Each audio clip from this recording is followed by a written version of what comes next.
Practice lang ako kung kumain, kaso nilulunod yung sarili ko sa kanin.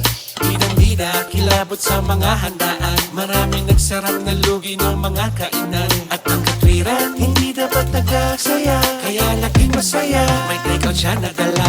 Laging kaya sa tuwing naghahabulan, sa bus ginagawa akong unan. Ano ba yan? Hindi makayuko, hirap tumayo, ikaw na lang ang lumakad, yoko nang lumayo. Sawang-sawa,